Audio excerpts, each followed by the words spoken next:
La semiótica es el estudio de los símbolos o de los signos, y es una de mis cosas favoritas. Decir esto no es ni de lejos la mejor manera de mantener la retención, pero si has entrado a un vídeo tan largo por la miniatura y el título, ya sabes que vamos a hablar de Red Dead Redemption 2 y muy probablemente quieras saber qué me he fumado para decir que Arthur es el villano del juego. Yo también me lo pregunto a veces. Pero no te preocupes, porque Arthur no es el villano de esta historia, sino el antagonista. Un matiz sutil, pero que cambia todo el contexto del juego. Y hoy vamos a descubrir por qué Arthur no es el protagonista de esta historia. Y no, antes de que lo digas, John tampoco lo es. Y el vídeo de hoy se viene denso, así que ve preparando café y te veo un momento.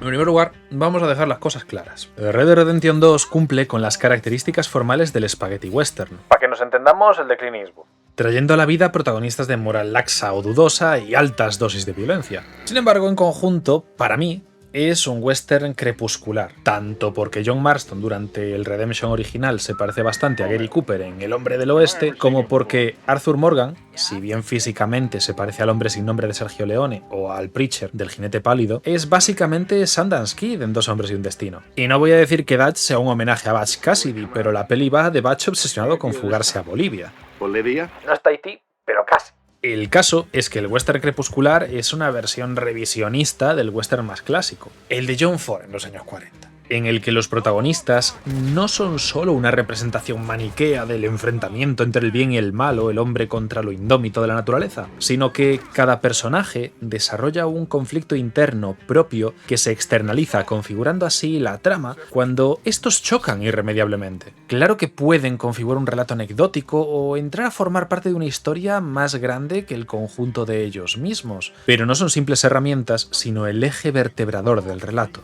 Ya empiezo a hablar como mis profesores.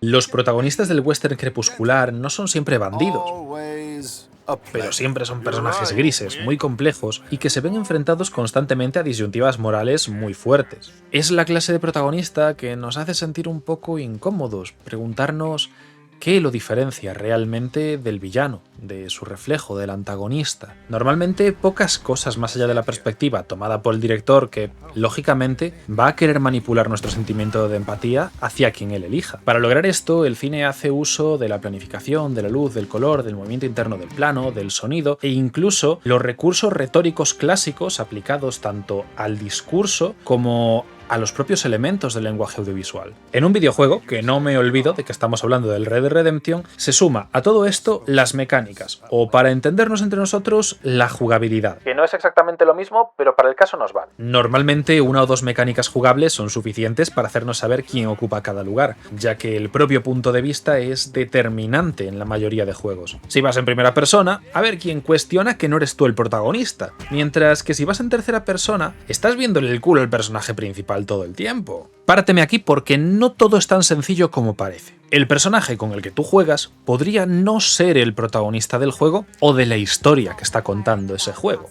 Y esto, los videojuegos nos lo dicen también a través de sus distintos elementos, que para mantenernos simples vamos a dividir entre elementos de vídeo, las cinemáticas que tienen todo lo que he mencionado antes, también un avatar, un entorno digital de 2 o 3 dimensiones y una serie de mecánicas que nos permiten que el avatar interactúe con el entorno en mayor o menor medida. Solemos considerar que el avatar es el protagonista porque desde nuestra óptica todo gira en torno a él, pero esto no siempre es así y de hecho bastantes veces no es así. Para explicar esto de forma sencilla me gusta utilizar de ejemplo los MMOs, y en particular el WoW, porque en ellos eres un poderoso héroe y el protagonista de tu historia, pero no de la historia. Para que millones de jugadores no peleen por qué pija es más grande y mantener un poco la coherencia de, por ejemplo, Corona de Hielo. Una raid antigua del WoW, no te preocupes si no la conoces. Un grupo de jugadores asalta la ciudadela de Corona de Hielo para ayudar a los verdaderos héroes a derrotar al rey exánime. Abajo en la puerta están Tyrion Badin y Darius Mograine, te montas en el barco volador de Muradin Bronzebeard o del comandante Colmillosaurio, según tu facción, y cuando llegas a la cima, la gloria es para Tigrion. Y la apoteosis es para Bolvar, el héroe trágico de toda esta historia. En el mejor de los casos, si eres el primero de tu servidor, tendrás una plaquita con el nombre de tu personaje conmemorando que, canónicamente, tú fuiste quien ayudó. Y exactamente esto es lo que sucede en Red Dead Redemption 2, que te sientes el protagonista porque estás viviendo una historia, pero no lo eres. Y si me lo permites, vamos a apoyarnos un poco en las presentaciones de personaje aquí, porque la de Arthur es historia del cine. Literalmente toma prestadas características de El Jinete Pálido, algunas formales, pero sobre todo simbólicas. Si quieres una comparativa detallada entre la presentación de Arthur Morgan y del Predicador, pídemela en comentarios, pero en esencia hay 3 puntos clave. Tanto Arthur como el Predicador aparecen en medio de la nieve en un plano general, si bien el de Arthur es más constreñido. En ambos casos aparecen como una intercesión divina y para reforzar esto se utiliza una dinámica de plano contra plano en la que la parte débil está sometida a un picado y la fuerte somete a la cámara a través de, lógicamente, un contrapicado. Además, para reforzar esta idea de fuerza de la naturaleza, irrefrenable hasta cierto punto, el Predicador surge de un fundido y Arthur parece detener la ventisca por un instante, separándose por completo del fondo en una suerte de fundido también. Sin embargo, hay una diferencia bastante clave entre cómo se presenta en escena Arthur y el Predicador, el lado por el que entran a la escena. El Predicador va a ser el protagonista de esta historia, y por lo tanto entra de izquierda a derecha, siguiendo las convenciones clásicas de la lectura audiovisual, en un gran plano general que lejos de empequeñecerlo resalta su estatus como criatura divina. Arthur, sin embargo, entra desde el margen derecho y enfrentando a la caravana, que cierra cualquier salida del plano por la izquierda. No sé, a mí me recuerda a esto, o a esto. Que bueno, también me recuerda a Clint Eastwood aquí, pero su cara está menos centrada y el plano está bastante más ladeado, y eso también nos da una información valiosísima. La presentación de Arthur desde la derecha y con la mirada puesta hacia el lado contrario viene a señalar que este personaje avanzar, lo que se dice avanzar, no avanza. De hecho, en este momento de la aventura, Arthur lo único que quiere es regresar al oeste, que no solamente está a la izquierda en los mapas, sino que es de donde huye la banda en estos momentos. Aunque pueda parecer un hecho trivial que la caravana esté cortando el plano por la izquierda, deja sin salida a Arthur, representando no solo que las ambiciones del grupo y de Morgan están enfrentadas, sino que Arthur no puede llegar a donde desea por culpa de la banda. En un simple plano de menos de 3 segundos, el juego ya nos presenta el conflicto interno que Arthur irá desarrollando a lo largo de todo el juego. Su lealtad desmedida, su enfrentamiento cada vez más evidente con algunos miembros de la banda y, obviamente, el rencor latente que siente por Dutch, finalmente explotando durante el último capítulo del juego. Aquí si entrásemos a analizar todo el tema de la nieve en mayo, podríamos darnos cuenta de que, avanzando en el juego, toda esa región sigue nevada y tormentosa, no solo cuando entramos al capítulo 2, sino también a nuestro regreso de Warma y también durante el epílogo. Esto refleja el estado de desorientación de toda la banda y marca un Arthur empoderado que se presenta como el salvador de la misma, aunque su posición diegética ya nos está adelantando que va a ser el motor de su colapso. Es decir, de alguna manera sabemos que va a acabar traicionando a la banda y enfrentándose a Dutch. Por otro lado, y saliéndonos del análisis del plano, también es cierto que el encuadre moral o las acciones de un personaje no lo colocan automáticamente como protagonista o antagonista, sino que es su relevancia en el relato y su papel como impulsor de la acción lo que termina determinando esto. En Red Dead Redemption es muy fácil pensar que Arthur lo es porque es el protagonista de las subtramas, lo que sucede en el mundo abierto, vaya. Y al tratarse de nuestro avatar también es nuestro punto de vista. Sin embargo, casi toda la historia de Red Dead Redemption 2 sucede al margen de nosotros, sin que nos enteremos de nada. La mayoría de misiones principales no es que sean irrelevantes, pero son tareas mundanas que no hacen avanzar el relato especialmente. Y el resto, sobre todo al principio, son aquellas en las que está Dutch. Y si ya has llegado a este punto del vídeo, no tengo por qué esconderlo más. Dutch es el verdadero protagonista de Red Dead Redemption 2, o al menos del relato de Red Dead Redemption 2. Es el motor de la trama, el eje central de esta y quien en todo momento toma las decisiones que van a resultar relevantes. Y no, claro que no voy a esconderme detrás de una definición encorsetada de 10 palabras para justificar esto. Me voy a esconder detrás de un ruso. Vladimir Prop es considerado el padre de la teoría literaria. A este tipo le flipaban los cuentos fantásticos. La Sirenita, Aladín, Cenicienta, que el libre mercado funciona, y decidió estudiar unos 100 cuentos rusos, definiendo 31 funciones del relato que, si bien no siempre aparecen todas, la mayoría sí lo hacen y siempre en el mismo orden. Por ejemplo, la primera siempre es el alejamiento de uno de los miembros de la familia, lo cual en este caso puede referirse tanto a la muerte literal de algunos miembros de la banda como al distanciamiento emocional cada vez más evidente de Arthur con respecto a Dutch. Luego recae sobre el héroe una prohibición que se transgrede, que bien puede ser asaltar el tren en Colter o el tiroteo en Valentine, y el malvado empieza a engañar al héroe para adueñarse de sus bienes. No te voy a citar las 31 porque no acabamos hoy, pero sí permiten agrupar a los personajes en 7 esferas, que es lo que realmente mola. De este modo, en la primera esfera encontramos al héroe, o más bien protagonista. Los griegos solían diferenciar estos términos, pero para Prop son básicamente lo mismo, que es quien va a seguir el viaje del héroe. Y sí, no te preocupes, que más adelante te voy a contar el viaje del héroe de Dutch. También está el agresor o malvado, que básicamente es cualquier hijo de la gran puta que se ponga en nuestro camino. Para Dutch, según el momento, son los Pinkerton, los O'Driscoll, los Grey, los Braithwaite, Angelo Bronte, Arthur Morgan, Dutch Van der Leyen... Los escoceses sois gente pendenciera. Vale, ahora en serio. El agresor es quien crea el conflicto central, el que enciende el motor de la trama. No necesariamente es el antagonista, pero suele ir de la mano. La princesa es el personaje u objeto al que se pretende salvar, pero no creas que es obligatoriamente algo chiquitito. En El Señor de los Anillos, por ejemplo, la princesa de Aragorn es Arwen, una princesa, pero la princesa de Frodo es toda la Tierra Media. Y para Dutch es su familia, la banda. Podrías pensar que es el oro, pero la relación de Dutch con el dinero es meramente instrumental. También está la figura del donante, que es quien regala movidas al héroe, pero esta función puede entrecruzarse. Por ejemplo, en Aladdin Jafar es el agresor y el antagonista, pero también es quien en última instancia le regala la lámpara. De hecho, todas las funciones podrían estar entrecruzadas, pero bueno. También está en el ordenante, que es quien manda a tomar por culo al héroe a cumplir su misión, y el ayudante, que es quien ayuda. Me gusta mucho cuando las funciones dan lo que prometen. Ni más, ni menos. Como tengo ganas de hablarte del viaje del héroe de Dutch, voy a aclararte cómo interpreto yo que quedan las esferas. Dutch es el protagonista, ya que es quien debe afrontar el desafío de salvar a la princesa, su banda, y llevarla a un lugar seguro. El agresor, por su papel central como motor de las acciones de la trama, es Andrew Milton. Y sí, sé que Mike es el diablo en la oreja de Dutch, el enfrentamiento final de Arthur y un hijo de la gran puta, pero precisamente por eso es el ayudante, el que finalmente neutraliza al antagonista. Queda en la esfera del ordenante, que quedaría huérfana, o sería el propio Dutch también, dado que es el líder de la banda, y la del donante, que para mí esa es la de Housey.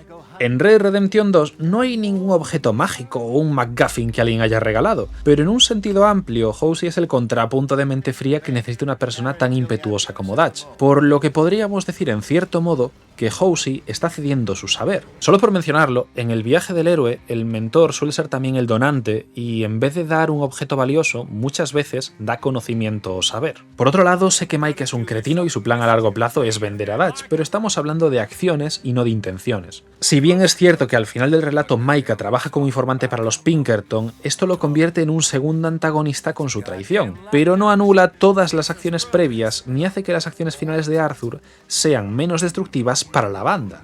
De hecho, si veo que el vídeo no dura una barbaridad, intentaré hablar también de los tipos de antagonistas, pero no garantizo nada. El caso es que el viaje del héroe de Dutch, aunque deberíamos hablar más bien del viaje del villano, dado que estamos hablando de su corrupción moral y degradación psicológica, podemos entenderlo de dos maneras. O empieza el juego, o empieza antes de este. Yo personalmente considero que si un relato empieza en mitad de la acción, el viaje del héroe ya está en marcha, así que me voy a decantar por la segunda opción. Pero si tú prefieres considerar la banda en huida como su vida ordinaria, allá tú. Como podrás imaginar, el primer paso del viaje del héroe es el mundo ordinario, la rutina. En el caso de la banda Van der Leyen es la vida de forajidos, haciendo un poco el Robin Hood, como podemos leer en uno de los recortes de Arthur, pero sobre todo siendo unos cuatreros y asesinos. La llamada a la aventura es el momento en el que el héroe es reclamado para entrar en acción. Hasta ahora parecen bastante obvios por el nombre, pero no todos lo van a ser. El asalto al ferry en Blackwater es esta llamada, y el rechazo a esta es, en lugar de seguir el plan, hacer caso al imbécil de Micah. El rechazo de la llamada es la tercera etapa, por cierto. Todo sale mal y para intentar mantenernos en esta vida ordinaria, vamos hacia el este, hacia el norte, teniendo en cuenta que vamos hacia Colter, pero esto es un bypass durante el que llegamos a la cuarta etapa, el encuentro con el mentor. Housey es la contraparte serena y sabia de Dutch, la cabeza analítica que sirve de contrapunto al soñador líder de la banda y quien no solo comparte con él su sabiduría, sino quien finalmente guía a la banda hasta el alto de la herradura, convirtiéndose doblemente en el donante. La quinta etapa del viaje del héroe, el atravesar el umbral, es la más importante de todas. Preparado o no, el héroe se ve forzado a cruzar una puerta y abandona la seguridad de su mundo ordinario, lanzándose a la aventura. Para Dutch, este momento es el encontronazo de Arthur con los Pinkerton, pero, sobre todo, cuando los secuaces de Cornwall hieren a Strauss de gravedad en Valentine. En este momento inicia la primera mudanza de la banda, pero también comienza la caída hacia los abismos de Dutch, en la que poco a poco pierde la confianza de Molly, su amante, Housie, su mentor, y Arthur, su pupilo. Con la llegada de Clemens Point empieza la sexta etapa, las pruebas. Igual que Hércules debió realizar 12 trabajos, Dutch se verá obligado a realizar tareas para los Grey y los Braithwaite, debiendo superar por el camino escollos tan terroríficos como encontrarse con la persona que más odia, estar cerca de ver morir a uno de sus hijos e iniciar el rescate de su nieto. Si Arthur y John son los hijos adoptivos de Dutch, Jack es su nieto. A todo esto, las tensiones entre Arthur y otros miembros de la banda, como Bill y Micah, empiezan a ser completamente palpables. No hace falta que me comentes que a Arthur se le está empezando a caer la venda de los ojos, porque si este vídeo fuera de Arthur, lo estaría comentando. Pero como es la historia de Dutch, sencillamente Arthur se empieza a comportar raro. Ya no lo apoya en todo, se muestra aún más huraño que de normal, y a pesar de sus esfuerzos, no logra que haga las paces con Micah. El caso es que todas estas pruebas llevan a la banda a saltar el banco en Saint-Denis y sale de pena, con lo que inicia la caída a los abismos de Dutch. En el viaje del héroe se suele llamar el acercamiento a la caverna más profunda. Y dado que esta etapa inicia en Warmap para acabar escondidos en medio de una cueva en Beaver Hollow, me resulta bastante apropiado. Este acercamiento a la cueva es todo el capítulo 6 hasta que llega el final, donde la historia entra en su octava etapa, la gran prueba.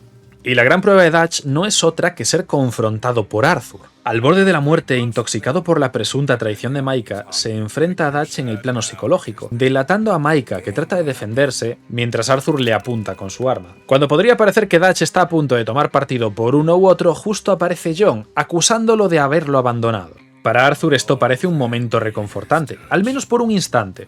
Pero para Dutch es como ver el fantasma de sus pecados volver a por él. Herido y acusatorio, se suma a Arthur en la antesala de un duelo que está a punto de desmembrar a la banda. Sin embargo, por suerte llegan los Pinkerton y evitan que todos se maten entre ellos.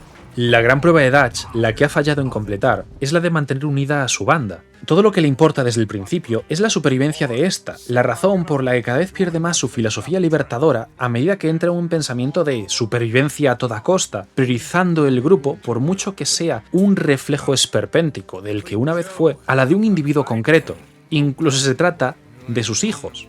Está a punto de enfrentarse a sus hijos para salvar su creación, y al mismo tiempo, esto es lo que provoca que sus hijos terminen destruyéndola. No es casual que la señora Grimshaw se ponga del lado de Arthur y que Javier se mantenga dubitativo. Puedes notarlo aunque no apunta a nadie, aunque esté en el lado de Dutch, por cierto. Porque modela así cómo la banda está destruida antes siquiera de disparar la primera bala. El anuncio de Arthur de que Mike es un traidor ha destruido para siempre la confianza en Dutch. Si Dutch hubiese salido vencedor de esta contienda, habría sido bendecido con la recompensa en la novena etapa. Pero como ha perdido, recibe el castigo. No tengo claro cómo se le suele llamar este estadio cuando el héroe falla, pero maldición me parecería bastante adecuado. Como castigo a no poder mantener la banda, sufre, en este orden, la muerte de la señora Grimshaw, que es la guardiana del campamento y seguramente la persona más veterana aparte de Arthur y John, a manos de Micah, la huida de sus hijos, ahora convertidos en enemigos, y la constatación, el último estertor de Arthur, de que éste siempre le fue leal, si bien no de la manera que Dutch entendía. Además, tras aceptar la caída de su banda y toda la responsabilidad que tiene en ello, debe iniciar el camino de vuelta. Esta es la 10ª etapa en el camino del héroe y una tortura durante años para Dutch, que debe ocupar un papel de segundón en la nueva banda de Micah, mucho más parecida a los O'Driscoll que a lo que alguna vez fue la banda Vanderline. En este Via Crucis, Dutch debe expiar sus pecados sirviendo y mostrándose leal al asesino de su hijo.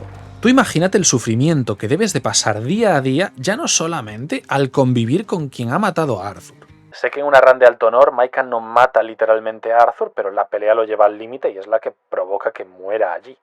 Sino aguantar junto a él un día tras otro con la esperanza de, algún día, poder vengarse de él. Y también con la esperanza de utilizar a Micah para recuperar el dinero de Blackwater, cierto. Pero para esto, debe renunciar a todo lo que creyó en algún momento, aguantar un dolor similar al que le provocó la muerte de Annabelle y que solo la venganza podría llegar a saciar. Muy bien, muchas especulaciones, pero vamos a volver a clase. Este enfrentamiento vengador que homenajea al duelo final del bueno, el feo y el malo, el duelo más épico que se ha dado jamás en un western, marca la etapa de resurrección en la que Dutch debe salvar a John y a Sadie, aunque en este caso ni John ni Sadie saben que Dutch está de su lado. Yo creo que ni Dutch en sí mismo lo sabe. Las consecuencias de fallar en este enfrentamiento final serían nefastas, pero no lo hace y finalmente es libre de la maldición. Formalmente, esta resurrección debería tener su eco en el mundo ordinario y, de hecho, la tiene. No se trata de una pelea por la venganza, sino por la justicia poética. Es Dutch reconociendo ante el mundo que erró al confiar en Mike Abel y al mismo tiempo poniendo fin a la cabeza de una banda más sanguinaria, probablemente, de lo que los O'Driscoll llegaron nunca a ser. Matar a Micah no deja de ser un acto de disculpa. Con esta pequeña venganza, Dutch puede despedirse de Arthur y renuncia al oro porque, desprendido de todas sus ataduras emocionales, es libre para embarcarse en su última etapa vital, el regreso con el elixir. En este caso, el elixir es la liberación metafórica que le permite abandonar las montañas para tratar de reconstruir nuevamente su banda. Y es cierto que también podríamos construir un viaje del héroe para Arthur, o más bien para la dupla Arthur-John, pero yo creo que el viaje de Dutch resulta más sólido. Al fin y al cabo, Dutch es el eje vertebrador de la trama en una infinidad de sentidos. Su idea nos ha metido en este lío. Nos enfrentamos a sus enemigos, es él quien lleva el peso cuando nos topamos con los grandes rivales como Leviticus Cornwall o Angelo Bronte, y es, en general, a quien están reservados los momentos más importantes del relato. Es cierto que podríamos argumentar que el juego se llama Red Dead Redemption y va sobre una persona redimiéndose de sus malas acciones mientras se le cae la venda de los ojos para finalmente liberarse, pero a mí eso me parece un poco simple para un juego y un relato con tantas capas de profundidad. En este relato, Arthur se presenta como un engranaje más y como un agente narrador, contándonos la historia al jugador a través de sus vivencias y del cuaderno, para regalarnos una visión crítica de la banda y a fin de cuentas explicarnos los motivos por los que ésta terminó colapsando. Y es que Red Dead Redemption 2, a fin de cuentas, es un relato con muchas capas paralelas y que se estructura en distintos niveles de trama. La del hombre contra la fuerza de la naturaleza es una. En este caso no es tanto la fuerza de la naturaleza como el paso del tiempo y la llegada de la civilización, pero más o menos. Pero el más importante es la de un grupo de inadaptados luchando por su supervivencia. Parece casi lo mismo, pero las amenazas son mucho más concretas. Los O'Driscoll y los Pinkerton son las más evidentes, pero la pérdida de confianza en Dutch es la mayor de todas, y esta viene reflejada por el cada vez mayor recelo de Arthur que se va contagiando a Sadie, Charles, John y otros. También un poco a medida que Dutch va volviéndose majara y traicionándolos a todos, pero vaya. El inevitable colapso de la banda se sobreviene al final de las acciones de Arthur, que le va comiendo la oreja y abriendo los ojos a todos sus compañeros, a los que no se largan preventivamente, como Swanson o Pearson, por lo menos. De hecho, en la conversación entre Arthur y el reverendo se entrevé que Arthur no se queda por lealtad a Dutch, sino por proteger al resto de la banda de él. Por un lado, Arthur siembra la desconfianza respecto a Dutch, que ha cambiado a pasos agigantados y siempre a peor desde lo de Blackwater, o ha mostrado su verdadero rostro, como menciona en una charla con Charles. Mientras que, por el otro, trata de proteger a los demás de su cada vez más desatada psicosis y, por último, pero no menos importante, pretende encarrilar al propio Dutch.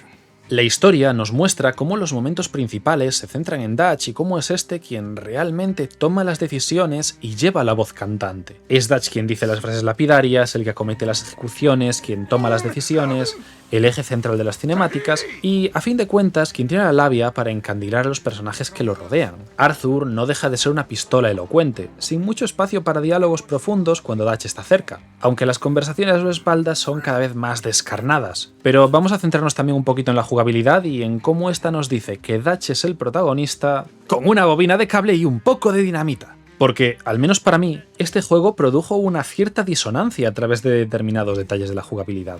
Y es que cuanto más te alejas de Dutch, más libertad tienes en las misiones. Las misiones aleatorias de encuentros, estas que se inician en puntos random al cruzarnos con gente, nos van a dejar elegir los medios a través de los que logramos llevarlas a buen puerto. E incluso si deseamos que fracasen, sin ningún castigo por ello salvo, quizá, bajar nuestro nivel de honor. Las misiones con miembros de la banda nos llevan a escenarios más encorsetados en los que, aún así, Arthur tiene un papel protagonista o de cierta relevancia. Y luego están las misiones con Dutch. Si Dutch está presente, no somos el pastor, el tirador o el barman. Somos el NPC que hace las tareas desagradables. Extendemos el cable para la dinamita, colocamos cargas explosivas, hacemos de niñera de Lenny, nos tiramos en un seto a vigilar una reunión, o directamente no hacemos nada. La presencia de Dutch empequeñece el personaje de Arthur, transmitiéndonos el mensaje de que nuestro protagonista no es el protagonista, No tienes autonomía siquiera para evitar que Dutch mate a personajes secundarios que no merecían morir. Incluso en una run de alto honor no puedes hacerlo porque no es asunto tuyo. Sencillamente, tú no importas tanto como la decisión de Dutch. En última instancia, Arthur es un deuteragonista, personaje importante, pero no tanto como el protagonista, que va viéndose abocado a la posición antagónica. Y aunque estos papeles suelen ser intercambiables dependiendo del punto de vista que utilice el narrador, esto no siempre es así. Las acciones de Arthur son eminentemente destructivas, yendo frontalmente contra la banda y, aunque sus intenciones son buenas, no aportan ninguna solución constructiva o que ayude a reforzar el proyecto que tienen en común. Estamos ante un antagonista con aspiraciones protectoras que encuentra su final como un héroe trágico, salvando lo que quiso ser alguna vez y no se atrevió. Aunque todo eso te lo cuento por aquí. Si es que he subido el vídeo ya, claro. Pero nada, no te doy más la turra y marcho, que tengo que marchar. Nos vemos muy pronto.